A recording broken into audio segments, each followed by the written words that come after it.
Assalamualaikum warahmatullahi wabarakatuh. Bismillah, alhamdulillah, wassalatu wassalamu ala rasulillah sallallahu alaihi wasallam. Risalah 17. Yang dimaksud dengan dekat dan bersatu dengan Tuhan itu ialah, kamu mengosongkan hati kamu dari makhluk, hawa nafsu dan lain-lain selain Allah, sehingga hati kamu hanya dipenuhi oleh Allah dan perbuatannya saja. Kamu tidak bergerak, kecuali dengan kehendak Allah saja. Kamu akan bergerak jika Allah menggerakkan kamu. Keadaan seperti ini dinamakan fana. Fana inilah yang dimaksud dengan bersatu dengan Tuhan. Tetapi harus diingat, bahwa bersatu dengan Tuhan itu tidak seperti bersatu dengan makhluk atau dengan yang selain Tuhan. Tidak ada sesuatu pun yang serupa dengan Dia. Sesungguhnya Dia Maha mendengar lagi Maha melihat. Al-Khaliq itu tidak sama dengan apa saja yang kamu duga. Hanya orang yang telah mengalami dan menyadari bersatu dengan Tuhan itu sajalah yang dapat mengerti dan memahami apa yang dimaksud dengan bersatu dengan Tuhan itu. Orang yang belum pernah merasakan atau mengalaminya tidak akan dapat mengerti apa yang dimaksud dengannya. Setiap orang yang pernah merasakan pengalaman tersebut mempunyai perasaan dan pengalaman tersendiri. Dan masing-masing mempunyai perasaan dan pengalaman yang tersendiri pula. Pada setiap nabi, rasul dan wali Allah terdapat rahasia. Masing-masing mempunyai rahasianya tersendiri. Seseorang tidak akan dapat mengetahui rahasia seseorang lainnya.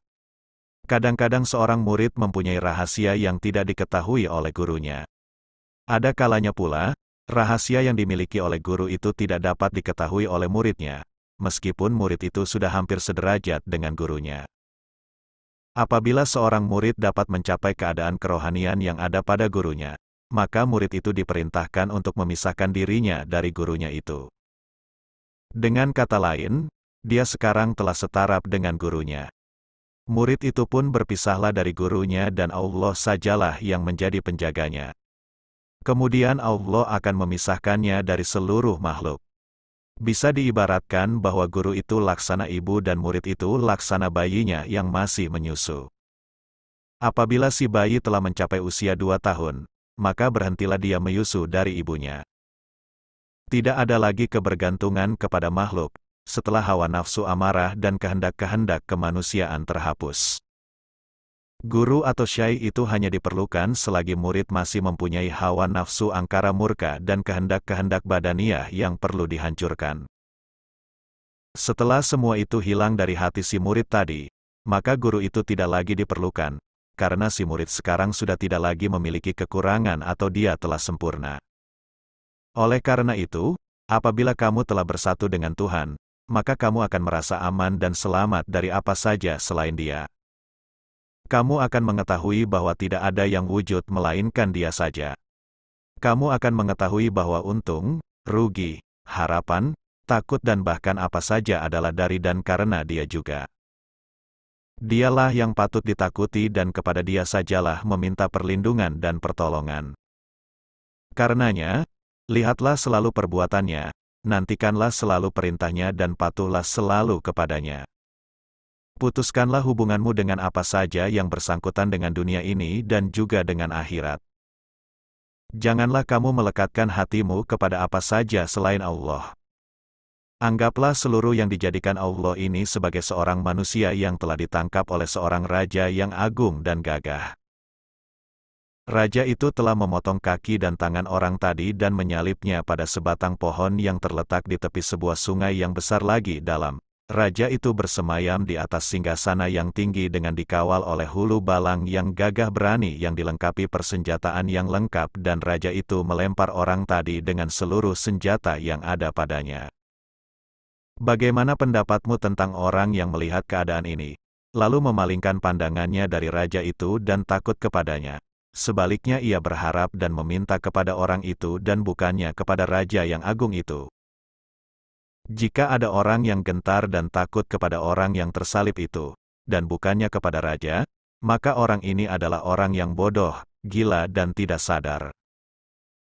Oleh karena itu, mintalah perlindungan kepada Allah dari menjadi buta setelah Dia memberikan penglihatan, dari berpisah setelah disatukannya, dari berjauhan setelah didekatkannya, dari tersesat setelah Dia memberikan petunjuk dan dari kekufuran setelah Dia memberikan keimanan. Dunia ini bagaikan sebuah sungai yang lebar, airnya senantiasa mengalir dan selalu bertambah setiap hari. Begitu juga halnya dengan nafsu kebinatangan, manusia itu selalu merasa tidak puas, semakin tampak dan semakin tak sadarkan diri. Hidup manusia di dunia ini senantiasa penuh dengan ujian dan cobaan. Di samping mendapatkan kebahagiaan, kadangkala manusia juga dikelilingi oleh penderitaan. Orang yang mempunyai akal pikiran yang sempurna, mau berpikir dan mengetahui hakikat, akan mengetahui bahwa pada hakikatnya tidak ada kehidupan yang sebenarnya melainkan kehidupan akhirat saja. Oleh karena itu, Nabi besar Muhammad SAW bersabda, tidak ada kehidupan, kecuali kehidupan di akhirat. Bagi orang yang beriman, hal ini adalah benar. Nabi Muhammad selanjutnya mengatakan, dunia ini adalah penjara bagi orang yang beriman dan surga bagi orang kafir. Nabi juga pernah menyatakan bahwa orang yang baik itu terkekang. Pada hakikatnya, kesentosaan dan kebahagiaan itu terletak dalam hubungan yang langsung dengan Allah yang Maha Pengasih lagi Maha Penyayang, tawakal yang bulat kepadanya dan senantiasa ridho dengannya.